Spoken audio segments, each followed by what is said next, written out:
नाशिक पालघर प्रवास। दिवस उन्हाळ्याचे होते। दिवसभर उन्हाचा कडाका वाटायचा आणि जशी संध्याकाळ झाली तशी ती गरमी हळूहळू नाहीशी व्हायची। पालघर डेपोत रात्रीचे 8 वाजत आले होते। 2च दिवसात गुढीपाडवा असल्याने डेपोत प्रवाशांची भरपूर गर्दी होती। एकामागून एक गाडी डेपोत येत होती आणि जात होती। वेळोवेळी डेपोत गाडी लागली आणि किती वाजता सुटेल याच्या सूचना होत होत्या। त्यातच दुपारची शांत झोप घेऊन संदीप आपली ॲक्टिवा घेऊन डेपोत येत होता। संदीप पालघर एसटी डेपोत ड्रायव्हर म्हणून रुजू झाला होता। त्याला लागून फक्त 2 महिने झाले होते। त्यामुळे त्याच्यातील काम करण्याचा जोश सुद्धा तितकाच होता। आज त्याची नाईट शिफ्ट होती। 9:30ची गाडी घेऊन जाण्याची त्याची वेळ होती, पण तो डेपोत आज 1 तासाआधीच आला होता।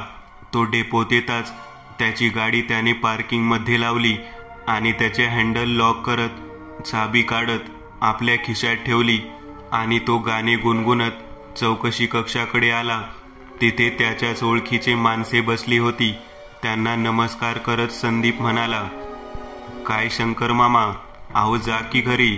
आता किती वेळ बसणार? म्हातारी वाट पाहत बसली असणार घरी। शंकर मामा वयाने बरेच वयस्कर होते। गेली कित्येक वर्ष त्यांनी एसटी महामंडळात बसेसच्या घोषणा केल्या होत्या। ते संदीपकडे पाहत हसत म्हणाले, अरे हो बाबा, झालं की बस 2 गाडीची घोषणा झाली की संपलं आपलं काम, मग निघतो घरी। पण संदीप, तू लवकर आलास की रे? तुझ्या गाडीचा टायमिंग तर 9:30चा आहे ना? अहो मामा, दिवसभर झोप काढली, उठलो तर करमत नव्हतं घरी। म्हटलं चला लवकर डेपोत, तेवढंच टाइमपास करता येईल। शंकर मामा थोडे हसले आणि म्हणाले, माझ्या तरुणपणी मीही असंच करायचो। मज्जा वाटायची या कामाची। पण एक सांगतो संदीप, तूही कंटाळशील। सगळेच कंटाळतात एकच काम करून, मग क्षेत्र कोणतेही असो। त्यावर संदीप म्हणाला, कशाला मामा इतकं टेन्शन देताय? जेव्हाचं तेव्हा बघू। शंकर मामा हसले आणि म्हणाले, बरं बाबा। त्यांनी लगेच 2 गाडीच्या घोषणा केल्या आणि ते खुर्चीवरून उठले आणि केबिनच्या बाहेर आले। चला मामा, थोडा चहा घेऊ। तसाही माझा सोबती कंडक्टर रघु यायचा आहे। हो, चल। संदीप आणि शंकर मामा डेपोच्या बाहेर आले आणि तेथीलच एका हॉटेलमध्ये जाऊन त्यांनी चहाची ऑर्डर दिली। चहा पीत त्याच्या गोष्टी चालूच होत्या। शंकर मामा वर्तमानपत्र वाचत होते आणि अचानक एका बातमीकडे त्यांचे लक्ष गेले। बातमीत लिहिले होते की नाशिक महामार्गावर एका ट्रक आणि एका 4 चाकीचा भीषण अपघात। 4 जागीच ठार आणि एकाचा सुखरूप जीव वाचला। तो अपघात 1 दिवस आधीचा होता। त्यांनी लगेच वर्तमानपत्र गुंडाळून ठेवले आणि संदीपकडे पाहत ते म्हणाले, अरे संदीप, तुझी ड्युटी आज नाशिककडेच आहे ना? चहा पिणारा संदीपने मानेनेच होकार दिला। बरं, जरा सांभाळून जाशील। संदीपने आपल्या हातातील चहाचा कप खाली ठेवला आणि तो म्हणाला, का हो मामा, सांभाळून म्हणजे समजलो नाही मी। शंकर मामांनी आपल्या हातातील वर्तमानपत्र त्याला दाखवले आणि त्यातील बातमी संदीपने पटापट वाचली आणि तो म्हणाला, अहो पण ह्या अपघाताशी माझे काय देणे घेणे? संदीप काळजीने म्हणाला, संदीप, एका मोठ्या व्यक्तीच्या नात्याने सांगतोय, ऐक माझे। असल्या गोष्टीचा आपल्यावर परिणाम होतो। तुझी ड्युटी त्याच मार्गाने आहे आणि त्यातल्या त्यात रात्रीला। त्यामुळे त्या मार्गावरून जरा सांभाळून जा। ठीक रात्री 3च्या जवळपास अमावस्या चालू होईल। काही आलतं-भलतं डोळ्यासमोर येऊ शकतो। संदीप आता गालातल्या गालात हसला, अच्छा, तर त्यामुळे म्हणताय मला सांभाळून जा म्हणून? अहो मामा, भीती कशाला दाखवता? आणि तसेही मी या भूताकेतांच्या गोष्टीवर माझा विश्वास नाही, त्यामुळे मला मुद्दाम भीती नका दाखवू। संदीप, भीती नाही, सतर्क करतोय तुला। बाकी तुम्ही आजकालची मुलं तसेही कुठे ऐकतात थोरा मोठ्यांच्या गोष्टी, पण जेव्हा अनुभव येतो तेव्हा वेळ निघून गेलेली असते। बरं, मग मी काय करायला पाहिजे ते तरी सांगा मला। पुन्हा हसत संदीप म्हणाला। त्यांनी आपल्या गळ्यातील माळ काढून संदीपच्या हातात दिली आणि ते म्हणाले, घाल ही माळ गळ्यात, किमान आजच्या रात्री तरी. त्यानेही काहीच नकार न देता ती माळ आपल्या गळ्यात घातली. पण संदीपला मात्र अशा गोष्टी फालतू वाटायच्या. पण शंकर मामांचे मन राखण्यासाठी त्याने ती माळ त्याच्या गळ्यात घातली. त्या दोघांचाही चहा पिऊन झाल्यावर संदीपने बिल दिले आणि ते हॉटेलच्या बाहेर निघाले. शंकर मामांनी आपली जुनी लुना गाडी लोटत डेपो पार्किंग मधून बाहेर काढली. 2-3 किक मारल्यावर ती चालू झाली आणि त्यांनी पुन्हा एकदा संदीपला सांभाळून जा म्हणून ताकीद दिली आणि ते त्यांच्या घराकडे निघाले. शंकर मामा गेल्यावर संदीप स्वतःशीच म्हणाला, काय म्हातारा, काय पण बरळतो, बघूच काय येतं समोर तर. असं म्हणत संदीप डेपोकडे चालत निघाला. आता 9 वाजत आले होते. त्याचा सोबती कंडक्टर रघु सुद्धा डेपोत आला होता. संदीपने डेपोतील गाडी व्यवस्थितपणे पाहून घेतली. कोणत्या चाकात हवा कमी आहे का, कुठे बिघाड दिसतो का, आणि त्यानंतर त्याने पटकन गाडी चालू करून मेन डेपोत लावली आणि गाडीची नोंदणी करण्यासाठी तो नोंदणी कक्षात निघाला. गाडीची नोंदणी होताच डेपोत मोठ्याने घोषणा झाली, पालघर नाशिक 9:30 वाजता निघणारी बस फलाट क्रमांक 4 वर लागली आहे. काहीच वेळात बस भरली. पुन्हा एकदा संदीपने गाडीची हवा पाहिली. समोरच्या काचावर थोडं पाणी मारून तो स्वच्छ केला. लोक आधीच जाण्याच्या घाईत असल्यामुळे ओरडत होती. त्यातीलच 1-2 जवान पोरं समोर आली आणि म्हणाली, ओ साहेब, काढा की राव गाडी, किती वेळ झालाय. संदीपने आपला मोबाईल काढून टाइम पाहिला. 9:30 वाजायला अजून 5 मिनिटे बाकी होती. अजून 5 मिनिट बाकी आहे, माहीत नाही का 9:30ची गाडी आहे म्हणून. बसा गप गुमाने आत, संदीप जरा ओरडून म्हणाला. तसे ते मुलेही काहीच बोलले नाही आणि ते जाऊन आपल्या जागेवर बसले. संदीपने आपल्या तोंडावर थोडं पाणी मारत दुपट्ट्याने पुसत तो आपल्या ड्रायव्हिंग सीटवर बसला आणि हातात तिकीट काढायची मशीन घेऊन रघु गाडीकडे येत होता. तो आला आणि त्याने डबल बेल वाजवली. काय हो रघु भाऊ, निघायचं का? हो काढा. संदीपने गाडी चालू करत जोरात एक्सिलेटर दिले. गाडी थोडी गरम केली आणि गिअर टाकत त्याने गाडी डेपोच्या बाहेर घेतली. जशी गाडी चालू झाली तसे गाडीमधील गोंधळ करणारी लोक शांत झाली. गाडीत आता थंड हवा शिरत होती. त्यामुळे लोकांच्या मनावरील दिवसभराचा ताण नाहीसा होत होता. काही म्हातारी लोक डोळे लावून निद्रेत सुद्धा गेली होती. रघु एक करून सगळ्यांची तिकीट काढत होता. रात्रीच्या त्या अंधारात ती एसटी बस संदीप जोराने पळवत होता. गाडी जशी मुख्य रस्त्याला लागली तेव्हा त्याने गाडीचा स्पीड आणखी वाढवला, कारण इथे शहरापेक्षा फारच कमी ट्रॅफिक होते. रघुचे तिकीट काढून झाल्यावर त्याने डबल बेल दिली. तसे एका हाताने संदीपने गाडीतली मागची मोठी लाईट बंद करून त्या जागी कमी प्रकाशाची पिवळी लाईट चालू केली. आता पूर्ण गाडीत अंधुक असा उजेड होता. गाडी आता अंधारातून रस्ता चिरत पहिल्या स्टॉपवर येऊन थांबली. संदीपने मागे वळून पाहिले तेव्हा मागच्या सीटवरून काही लोक आपापली पिशवी सामान घेऊन उतरत होती. चला पटापट, मोठ्या आवाजात रघुने त्यांना उतरायला सांगितले. ते उतरताच रघुने पुन्हा बेल दिली. संदीप गिअर टाकणारच होता की त्याच्या गळ्यातील ती माळ नेहमी त्याच्या हाताला लागायची. बऱ्याच वेळपासून संदीप सोबत हेच होत होते, त्यामुळे तो त्या माळेला त्रासला होता. त्याने ती माळ गळ्यातून काढली आणि रागातच ती माळ त्याने समोर ठेवली. काय नुसती कटकट, नुसतं मनाला भीती लावून दिली म्हाताऱ्याने, संदीप स्वतःशीच रागाने म्हणाला आणि त्याने गाडी चालू करत पुन्हा रस्त्यावर घेतली. आता जसजसा एक करून स्टॉप येत होता, प्रवासी उतरत होते.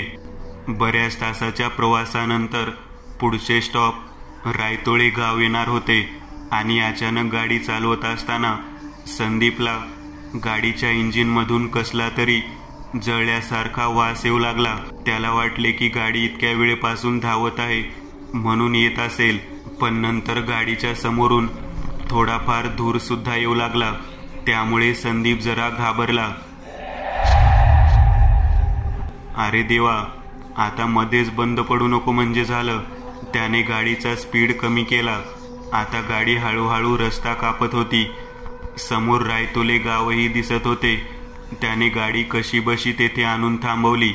गाडी अचानक थांबल्यामुळे गाडीतील कंडक्टर रघु आणि बाकी प्रवासी सुद्धा जागे झाले. संदीप पटकन गाडीच्या खाली उतरला. रघु सुद्धा दार उघडून गाडीच्या खाली आला. काय हो संदीप भाऊ, गाडी इथे का थांबवली? तुम्हीच बघा की काय झाले तर, संदीप रघुला म्हणाला. समोर इंजिनमधून पांढरा धूर निघत होता आणि गाडीच्या खालच्या बाजूने कूलिंग एजंट म्हणजेच हिरव्या रंगाचे पाणी पूर्ण रस्त्यावर झिरपत होते. बापरे, मग आता? रघु काळजीने म्हणाला. प्रवाशांना सांगा की गाडी फेल झाली म्हणून, संदीप नाराजीने म्हणाला. तसे रघु प्रवाशांना गाडीच्या खाली उतरायला सांगू लागला. चला, गाडी फेल झाली आहे, पुढे नाही जाऊ शकणार. रघुने अशी घोषणा करताच प्रवासी काय झाले, कसे झाले तसेच अनेक प्रश्न विचारू लागली. सगळ्यांना रघु शांत करत म्हणाला, दुसऱ्या गाडीत जावे लागेल. लोक आधीच त्रासले होते, पण पर्याय नसल्यामुळे सगळेजण उतरले आणि गाडीची हालत पाहून ते अजूनच नाराज झाले. त्यांची एकमेकांसोबत कुजबूज चालू झाली. सगळेजण डेपोत दुसऱ्या गाडीची वाट पाहत होते. चला रघु भाऊ, गाडी येईपर्यंत थोडं टपरीवरून तरी येऊ. वेळ 11:30ची झाली होती, पण 1-2 पानटपऱ्या चालू होत्या. ते दोघेही चालत टपरीकडे आले आणि चहाची ऑर्डर देऊन ते समोरच्या टेबलवर बसले. ती टपरी अगदी बस स्टॉपला लागून होती, त्यामुळे गाडी आली तरी पटकन नजरेत यायची. चहा घेत घेत रघु संदीपला म्हणाला, तुम्ही गाडी डेपोतून काढताना व्यवस्थित पाहिली होती ना? रघु भाऊ, 2 वेळा चेक केली बघा गाडी. मीच तर आश्चर्यचकित झालो गाडीची हालत पाहून. मग आता काय? आपल्याला रात्र इथेच काढावी लागेल. आपल्याला रात्र इथेच काढावी लागेल का? रघु म्हणाला. नाही, गाडी आता तशी खाली झाली आहे. मी रेडिएटरमध्ये पाणी सुद्धा टाकले आहे. गाडीचे इंजिन थंड झाले की गाडी बघू एकदा. झाली चालू तर जाऊया पुढे, नाहीतर नाशिक आहेच की, अर्धा तास लागेल. हा फक्त आता प्रवासी घेऊन जाता येणार नाही, नाहीतर पुन्हा ओव्हरलोड झाली तर गाडी पुन्हा बंद पडू शकते. त्यांचे चहा पिणे झाले तसेच समोरून एक एसटी बस येताना दिसली. आता त्या दोघांनाही आनंद झाला. बिल देऊन त्यांनी लगेच त्या गाडीला हात दाखवला. त्या गाडीला ह्या डेपोचा स्टॉप नव्हता, पण संदीपच्या अंगातील खाकी शर्ट पाहून त्याने गाडी थांबवली. तसेच डेपोमधील प्रवासी धावतच त्या बसकडे आले. रघुने आपल्या मशीनमधील सगळ्या प्रवाशांची नोंद संख्या प्रिंट करून त्यांना दिली आणि ते सगळे प्रवासी त्या गाडीत चढले आणि ती गाडी नाशिककडे निघाली. काही वेळात ते चहाच्या टपरीवाले सुद्धा निघून गेले. आता त्या स्टॉपवर फक्त रघु आणि संदीप होते. रात्रही बरीच झाली होती. वेळ 12च्या वर गेली होती. आजूबाजूने घट्ट अंधार होता. संदीपने त्या बंद पडलेल्या एसटी बसला पुन्हा चालू करण्याचा निर्णय घेतला. सुरुवातीला ती आवाज करत होती, पण नंतर मात्र सुदैवाने ती चालू झाली. ते दोघेही खूप आनंदित झाले. आता रघु सुद्धा पुढच्या बाजूला म्हणजेच संदीप ड्रायव्हरच्या बाजूच्या खुर्चीवर येऊन बसला आणि त्यांनी गाडी पुन्हा नाशिककडे घेतली. संदीप मनोमन विचार करत होता की गाडी मध्येच बंद पडू नये. आता रस्ता आधीपेक्षाही खूप सुनसान होता. दोन्ही बाजूने अंधार आणि रोडच्या मध्ये हळूहळू एसटी बस धावत होती. कधी मध्ये मध्ये ती आचके देत होती, पण बंद पडत नव्हती. आणि तेवढ्यात समोरून रस्त्यावर अंधारात काहीतरी चमकत होते. ते अगदी हवेच्या गतीने जवळ येत होते. तो एक ट्रक होता जो भरधाव वेगाने विरुद्ध दिशेने त्यांच्याकडे येत होता. त्याला साईड द्यावी म्हणून संदीपने गाडी थोडी बाजूला घेतली, पण जसजसा तो ट्रक जवळ येत होता तो स्पष्ट दिसत होता. आता एसटी बसचा लाईट जसा त्या समोरील ट्रकवर पडला तसेच संदीप आणि रघुच्या छातीत धस झाले, कारण त्या ट्रकमध्ये कोणीही नव्हते. पण तरीही तो ट्रक हवेच्या गतीने त्यांच्याकडे येत होता. एका क्षणी वाटलं की तो ट्रक त्यांना धडकणारच, कारण तो ट्रक अगदी एसटी बसला घासूनच गेला होता. गाडी कंट्रोल केली आणि त्याने त्या मागे गेलेल्या ट्रककडे साईड मिरर मधून पाहिले, तेव्हा तो ट्रक भरधाव वेगाने जात होता आणि त्याच्या समोरच एक पांढऱ्या रंगाची 4 चाकी गाडी येत होती. तो ट्रक सरळ त्याला जाऊन धडकला आणि रस्त्याच्या खाली उतरत अंधारात नाहीसा झाला. ती 4 चाकी गाडी सुद्धा पूर्ण चेपली होती आणि भर रस्त्यात उभी होती. ही घटना इतक्या लवकर झाली होती की संदीप सुन्न होऊन सगळे पाहत होता. त्याने पटकन गाडी थांबवली. ते दोघेही भीतीने थरथर कापत होते.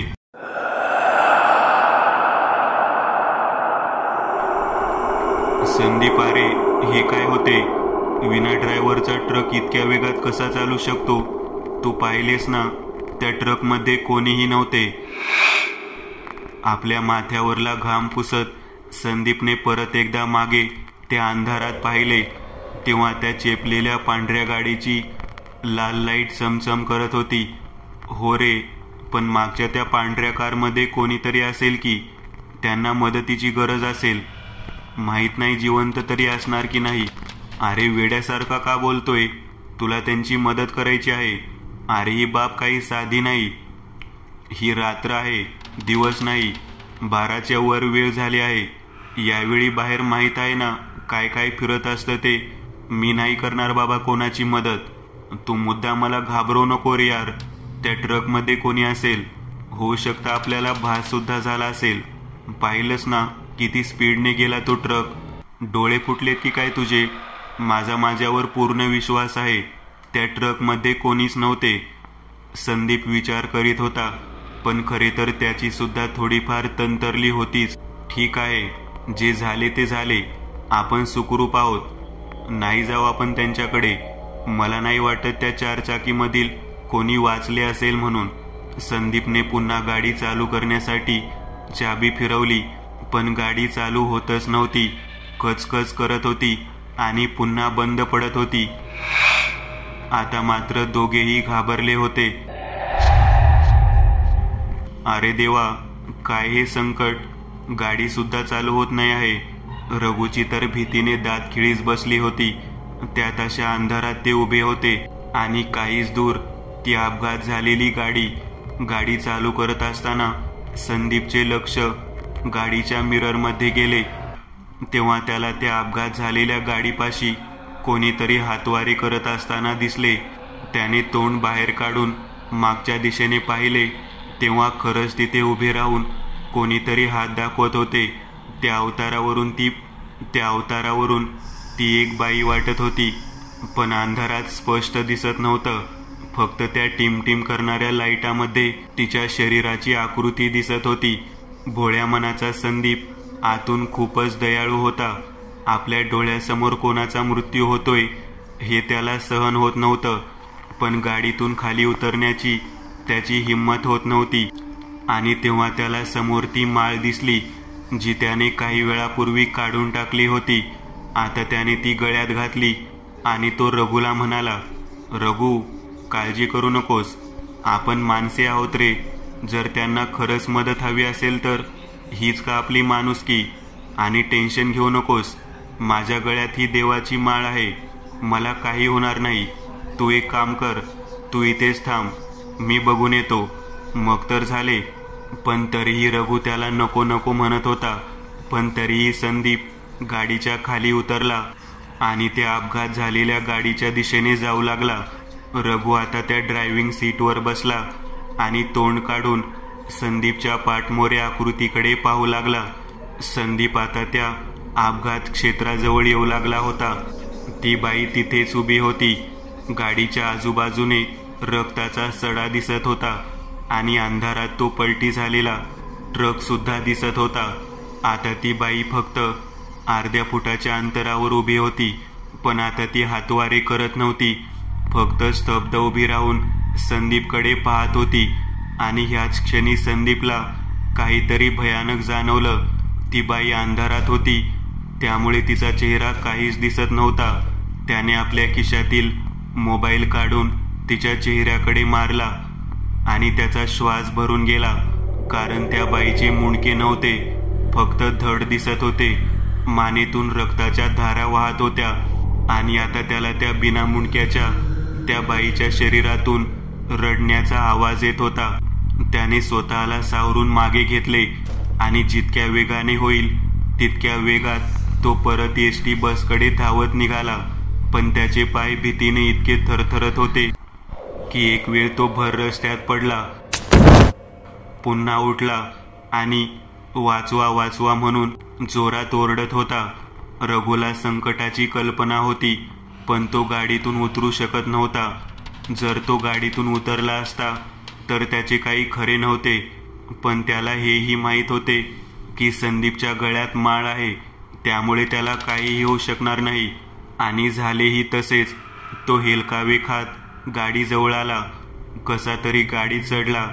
त्याने त्याच्या साईडचा दरवाजा घट्ट बंद केला आणि त्याने गाडीची चाबी फिरवली, पण गाडी पुन्हा तसेच कचकच करत होती. तो पूर्ण घामाने चिंब भिजला होता. हो चालू, देवा वाचव.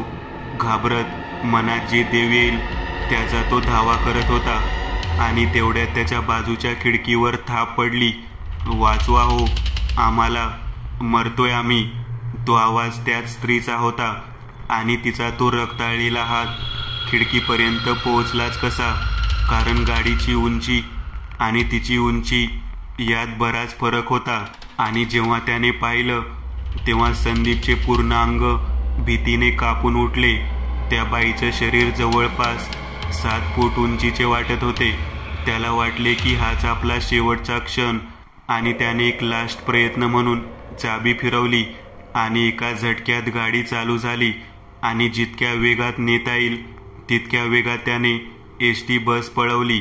आता तो चुकूनही मागच्या आरशात पाहणार नव्हता, नाहीतर त्याला ती दिसली असती. बिनमुंडक्याची बाई जी धावत त्यांना मदत मागत होती. काही दूर जाताच घरे दिसू लागली. ते आता जवळपास नाशिक जवळ आले होते. तेव्हा कुठे त्याच्या जीवात जीव आला. त्याने हिम्मत करून मागे पाहिले, पण आता त्याला काहीच दिसत नव्हते.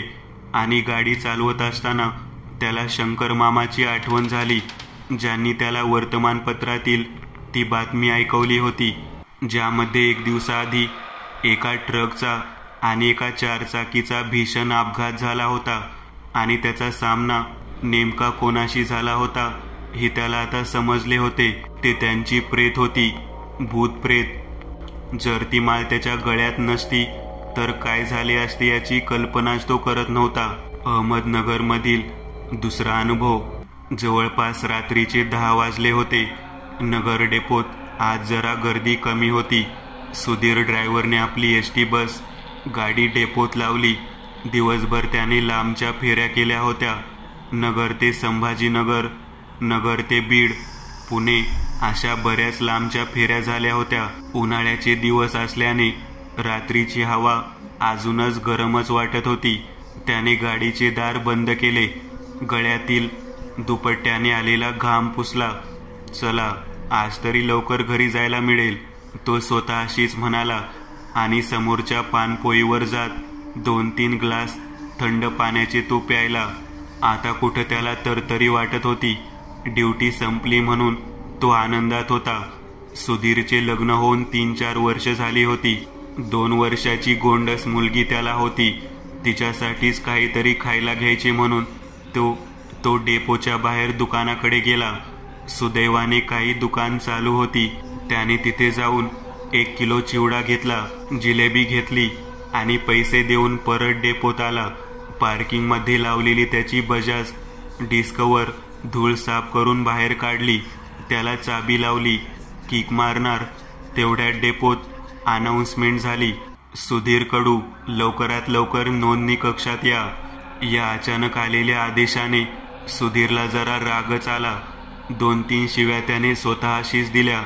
त्याची ड्युटी संपली होती तरी सुद्धा त्याला पुन्हा डेपोत बोलावले म्हणजे नक्कीच एखादी ट्रिप त्याला करावी लागेल. याचाच तो राग होता. त्याने तावातावातच गाडी स्टँडवर लावली. चाबी काढून तो रागातच नोंदणी कक्षाकडे निघाला. जेव्हा तो तिथे आला तेव्हा त्याला सांगितलं गेलं की साहेबांनी त्याची ड्युटी एका गाडीवर लावली म्हणून आणि त्याला त्यांच्या कक्षात बोलावलं आहे म्हणून. त्याने तिथं थोडा वाद घातला, पण वरिष्ठांनी बोलावले म्हणून त्याला जावेच लागणार होते. तो वरिष्ठांच्या केबिनमध्ये आला. अरे सुधीर, बघ, वाईट वाटून घेऊ नकोस. माझ्या बोलण्याचा कदाचित तुला राग येईल, पण परिस्थितीच तशी आहे. संगमनेर जाणारी गाडी टाकळीजवळ 2 तासापासून रस्त्यात बंद पडली आहे. प्रवासी वाद करीत आहे आणि त्या मार्गाने आज दुसरी गाडी सुद्धा नाही. म्हणून आम्ही डेपोतून दुसरी गाडी रवाना करीत आहोत. अहो पण साहेब, दिवसभरापासून मी किती ट्रिप मारल्यात. माझ्या ड्युटीचा टाइम संपलाय, तरी तुम्ही माझीच ड्युटी का त्या गाडीवर लावलीये? अरे आज कुठलाही ड्रायव्हर खाली नाही. बस आजच्या दिवशी ट्रिप पूर्ण कर. हवे तर तुझ्या उद्याच्या 2 ट्रिप मी कॅन्सल करतो. मग तर झालं. वरिष्ठांच्या या बोलण्यावर कुठे सुधीरचा राग थोडा कमी झाला आणि त्याने जर वरिष्ठांचं ऐकलं नसतं तर त्यालाच भारी गेला असतं. कारण मध्ये जर सुट्टी काढायची असती तर त्याच्या साहेबांनी त्याला दिलीच नसती. या गोष्टीचा राग त्यांनी कधीतरी काढलाच असता. ठीक आहे साहेब, म्हणत तो नाराजीतच तिथून निघाला. गाडीची एंट्री केली आणि खाली गाडी घेऊन तो टाकळीच्या दिशेने निघाला. आता रात्र सुद्धा चांगली झाली होती. शहर हळूहळू शांत पडू लागलं होतं. त्याला खिडकीतून अजूनही हवेच्या गरम झापा लागतच होत्या. समोर वाहनांची वर्दळ सुद्धा कमी झाली होती. ही ट्रिप त्याच्या मनाविरुद्ध होती, त्यामुळे अजूनही तो जरा रागातच होता. गाडीचे गिअर टाकताना तो रागातच दात खात होता आणि मनातल्या मनात शिवी घालत होता. तेवढ्यात त्याला आठवलं की आपण आज घरी फोन करून सांगितले नाही आज घरी यायला नाही जमणार म्हणून त्याने समोर लक्ष ठेवत आपल्या खिशातून बटनाचा मोबाईल काढला आणि घरचा नंबर डायल करत फोन लावला. 2-3 रिंग गेल्यावर त्याच्या बायकोने फोन उचलला. त्याने घरी न येण्याचे कारण सांगितले. तसे त्याची आणि बायकोची जरा बाचाबाची झाली, पण शेवटी त्याने तिला कसे तरी समजावले आणि फोन ठेवला. तो या प्रवासाला खरे तर कंटाळला होता. कधी कधी त्याला वाटे की नोकरी सोडून एखादा धंदा चालू करावा, पण हवे तितके भांडवल त्याच्याकडे नव्हते. जे मिळे ते घर खर्चातच संपून जात. त्यामुळे मन नसतानाही त्याला ते करावेच लागे. समोरच्या त्या अंधारात त्याला काकणेवाडीचा बोर्ड दिसला, म्हणजेच पुढचा स्टॉप टाकळी होता. समोरच्या रस्त्यावर आता एकही वाहन दिसत नव्हते, त्यामुळे गाडीची स्पीड त्याने वाढवली आणि काही अंतर कापताच समोर रस्त्याच्या कडेला उभी असलेली एक एसटी बस त्याला दिसली. पण टाकळी यायला अजून 2 किलोमीटर तर बाकी होते आणि साहेबांनी सांगितल्याप्रमाणे जी बस बंद पडली होती ती टाकळीच्या पुढे होती. मग ही बस कोणती होती? ती बस आता जवळजवळ येत होती. तेवढ्यात त्याचा फोन वाजला आणि फोन त्या बस बंद पडलेल्या ड्रायव्हरचा होता. तो फोन काढून उचलणारच होता की त्याचा फोन अचानक बंद पडला. अरे अचानक कसा काय मोबाईल बंद पडला? तो स्वतःशीच आणि त्याने त्याची गाडी त्या समोरच्या बंद पडलेल्या गाडीजवळ लावली. सुधीरला वाटलं की हीच ती बस असावी, त्यामुळे फोन त्याने चेक न करता तसाच त्याने पुन्हा खिशात ठेवला आणि दरवाजा उघडून तो गाडीच्या खाली उतरला. ती समोरची गाडी अजूनही अंधारात उभी होती, पण गाडीच्या बाहेर एकही प्रवासी ड्रायव्हर कंडक्टर दिसत नव्हता. तो जसजसा गाडी जवळून जात होता तेव्हा सुधीरच्या लक्षात आले की गाडीत प्रवाशांची गर्दी होती, कारण गाडीमधून बोलण्याचा हसण्याचा आवाज येत होता. सुधीर येताच सगळे प्रवासी त्याच्याकडे बघत होते आणि त्या गर्दीतून एक आवाज त्याला आला. ओ साहेब, आणली का गाडी? कधीपासून थांबलो इथे? एक माणूस खिडकीतून तोंड काढत त्याला म्हणाला. हो हो, तुम्ही बसा मागच्या गाडीत, कसा तरी बोलत सुधीर म्हणाला. त्याने असे म्हणताच त्या गाडीतील प्रवासी एक एक करून सुधीरने आणलेल्या गाडीत जाऊन बसत होते, पण जाताना प्रत्येक प्रवासी मात्र सुधीरकडे बघत जात होता. सुधीरला हेच कळत नव्हते की हे प्रवासी असे का वागत आहेत आणि त्यात त्याला त्या गाडीतून जळल्यासारखा वास येत होता, म्हणजे मांस, मानवी केस भाजल्यासारखा घाणेरडा दुर्गंध. त्याने पटकन आपल्या नाकावर हात ठेवला. या गाडीचा कंडक्टर कुठेच दिसत नव्हता. नेमका हा काय प्रकार चाललाय त्याच्या लक्षातच येत नव्हतं. त्याने आपला फोन काढला. त्याला उघडून बॅटरी काढून पुन्हा चालू करण्याचा प्रयत्न केला, पण फोन चालूच होत नव्हता. त्याने रागातच फोन खिशात ठेवला. आता सगळे प्रवासी त्या गाडीत जाऊन बसले होते आणि एक माणूस बाहेरच उभा राहून सुधीरकडे हसत बघत होता. त्याला पाहताच सुधीरला कसे तरीच वाटले आणि त्याने त्याच्याकडे दुर्लक्ष करत तो गाडीजवळ गेला. तसा तो बाहेर उभा असलेला व्यक्ती त्याला म्हणाला, "अहो साहेब, प्रवासी रागात आहेत, काढा आता तरी गाडी, नाहीतर ते काय करतील याचा अंदाज नाही." सुधीरला त्याच्या बोलण्यावर जरा रागच आला, पण त्याचे लक्ष जेव्हा त्या सगळ्या प्रवाशांवर गेले तेव्हा तो काहीच बोलला नाही. त्याला वाटलं की या गाडीचे ड्रायव्हर कंडक्टर बहुतेक निघून गेले असावेत आणि त्यासाठीच त्याला तो फोन आला असावा. त्यामुळे त्याने जास्त विचार न करता ड्रायव्हिंग साईडवरील दार उघडलं आणि गाडी चालू करत संगमनेरच्या दिशेने घेतली. गाडीत बसताच त्याला त्याच्या गाडीत तसाच तो जळल्यासारखा दुर्गंध येत होता. नेमका हा वास कशाचा येत आहे तेच त्याला कळत नव्हते. तो विचित्र माणूस समोरच्या केबिनमध्ये आला आणि दुसऱ्या बाजूच्या सीटवर बसला आणि त्याच्या बसण्याने सुधीरला जरा विचित्र वाटत होते. त्याने त्याच्याकडे दुर्लक्ष करत आपल्या ड्रायव्हिंगवर लक्ष केंद्रित केलं आणि तो गाडी चालवू लागला.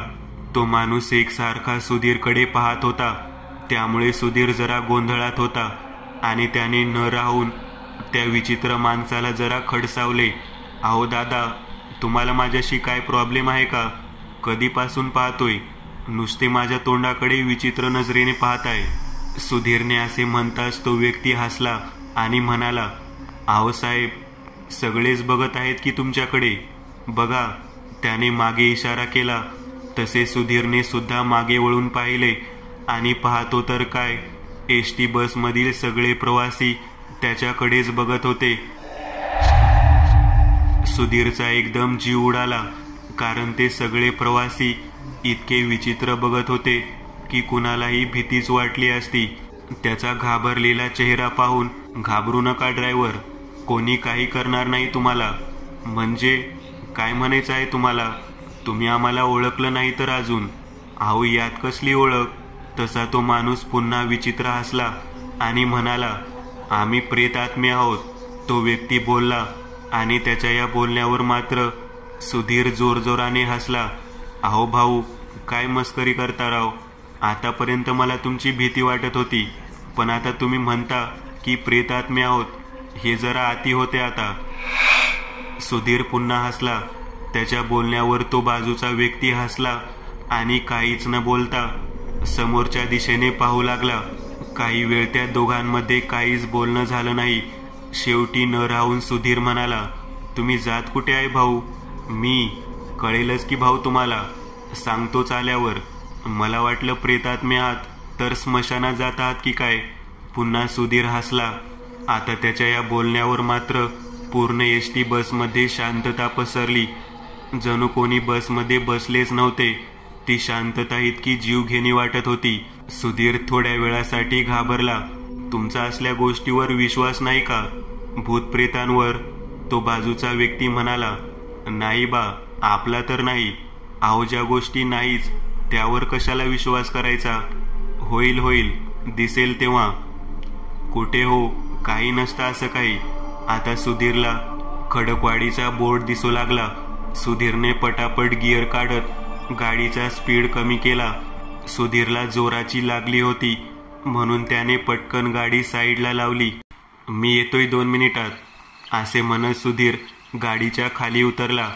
खडकवाडीच्या स्टॉपवर एक पानठेला चालू होता.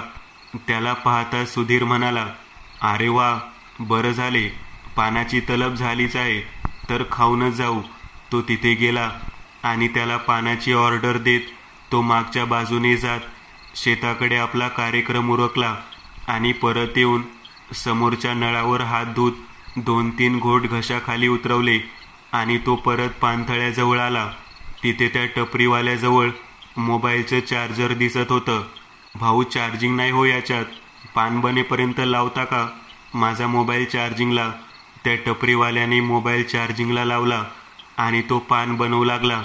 पान बनवत तो टपरीवाला सुधीरला म्हणाला, काय ड्रायव्हर साहेब, आज गाडी खालीच नेताय का? त्याच्या प्रश्नाने सुधीरला जरा आश्चर्यचकित झालं.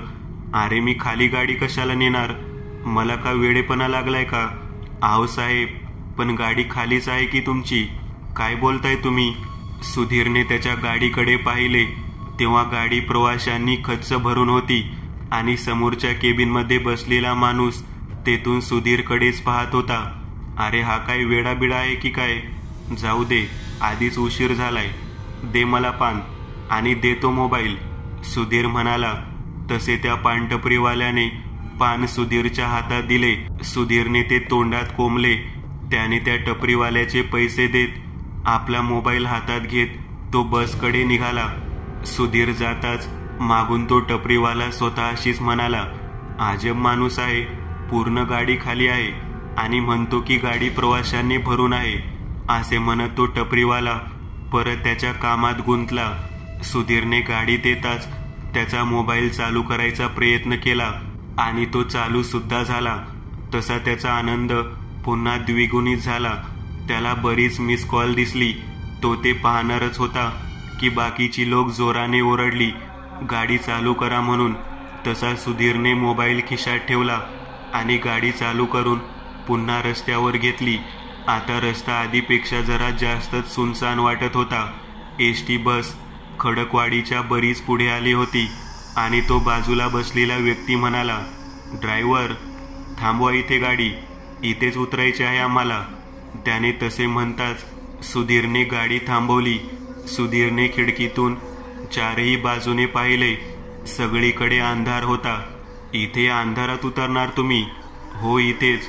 ते तिकडे गेले की तिथे स्मशान आहे, तेच आमचे घर. अहो बस करा की ही मस्करी आता तरी. अशा भयानक रात्री असे काही बोलू नये. तो व्यक्ती फक्त विचित्र हसला आणि आता मात्र सुधीरला भीती वाटू लागली आणि जोरात त्याचा फोन वाजला. त्याने पाहिले तर त्याच्या साहेबाचा फोन होता. त्याने पटकन फोन उचलत कानाला लावला. अरे सुधीर, फोन का बंद करून ठेवला होतास? किती फोन करतोय मी? माफ करा साहेब, फोन बंद होता चार्जिंग नसल्यामुळे. बर, मला सांगायचं होतं की ती जी बंद पडली गाडी होती ती चालू झाली आहे आणि ती संगमनेरकडे रवाना झाली आहे. तू गाडी परत डेपोत घेऊन ये. साहेबांच्या या बोलण्याने सुधीरला जोराचा धक्का बसला. तो स्वतःशीच म्हणाला, जर ती गाडी प्रवासी घेऊन निघाली तर हे प्रवासी कोण आहेत? त्याने वळून त्या व्यक्तीकडे पाहिले तेव्हा सुधीरला दरदरून घाम फुटला. कारण तो व्यक्ती आता माणसासारखा दिसत नव्हता. असं वाटत होतं की कुठल्या तरी आगीत त्याचा चेहरा, अंग भाजले असावे. त्याचे ते बाहेर आलेले ओठ, त्याचे ते बाहेर आलेले मोठे डोळे, आतमधील डोक्याची कवटी स्पष्ट दिसत होती. आणि आता तो सुधीरकडे पाहूनच हसत होता आणि त्याचे विद्रूप हसणे पाहून सुधीर लटपट कापू लागला होता. आणि तो जळालेला माणूस उठून उभा राहिला आणि सुधीरला म्हणाला, काय ड्रायव्हर, झाला का विश्वास आता तरी? त्याचे ते घोगऱ्या आवाजातील बोलणे पाहून सुधीर सुन्न पडला होता. त्याने मागे वळून पाहिले तेव्हा त्या एसटी बसमधील सगळ्यांचे चेहरे विद्रूप होते, भयानक होते आणि सगळ्यांचे लक्ष सुधीरकडेच होते. ते एक एक करून गाडीच्या खाली उतरले आणि समोरच्या त्या अंधारात जाऊ लागले. सुधीर अजूनही मट्ट होऊन त्या दृश्याकडे पाहत होता आणि त्याच्या मनात ते विचार घोळत होते. म्हणजे तो पानटपरीवाला खरे बोलत होता. गाडी त्याला खालीच दिसत होती कारण गाडीमध्ये प्रेतात्मे बसली होती. त्याचे डोके गरगर फिरत होते आणि त्याच्या डोळ्यासमोर अंधारी येऊ लागली. कसल्या तरी आवाजाने त्याचे डोके घुमत होते आणि तेवढ्यात त्याच्या चेहऱ्यावर कोणीतरी थंड पाणी टाकले. तसा सुधीर भांबावत उठला आणि घाबरत समोर पाहू लागला. सकाळ झाली होती आणि त्याची एसटी बस रस्त्याच्या मधात उभी होती आणि गाडीच्या भोवती बरीच गर्दी जमली होती. त्या गर्दीतील एक म्हातारा म्हणाला, काय हो ड्रायव्हर, रातच्याला जास्त घेतली होती का? त्यावर सुधीर स्वतःला सांभाळत म्हणाला, नाही नाही काका, मी मद्यपान करत नाही. अच्छा, मग ही गाडी अशीच मधात टाकून का झोपलाय? मागच्या गाड्यांना त्रास होतोय, तो म्हातारा म्हणाला. आणि त्यानंतर सुधीरने त्याच्यासोबत घडलेले सर्व प्रसंग जसेच्या तसे सांगितले. ते गर्दीतील लोक ऐकताना कधी भीतीने गारठून उठत तर कधी आश्चर्यचकित होत.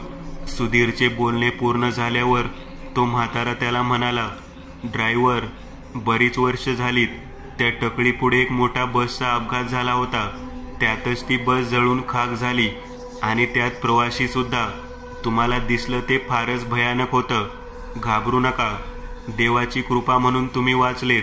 त्या सगळ्यांचे आभार मानून सुधीरने गाडी चालू केली आणि नगरच्या दिशेने घेतली.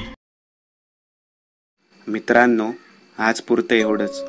तुम्हाला जर काही गोष्ट आवडली असेल तर नक्की लाईक करा. तुमच्यापैकी बरेचसे जण व्हिडिओ लाईक न करताच पळून जातात, पण हा जर व्हिडिओ तुम्ही लाईक केला तर मला जरा बरं वाटेल आणि असेच भारी भारी व्हिडिओ बनवायची माझ्यात एनर्जी येईल. त्यामुळे नक्की लाईक करा. आणि अजूनही कोणी या चॅनलला सबस्क्राईब केलेलं नसाल तर लगेच सबस्क्राईब करून टाका. आणि बाजूची घंटी ती मात्र दाबायला विसरू नका. देवाची घंटी आहे ती. चला तर मग पुन्हा भेटूया अशीच एक आगळी वेगळी गोष्ट घेऊन पुढच्या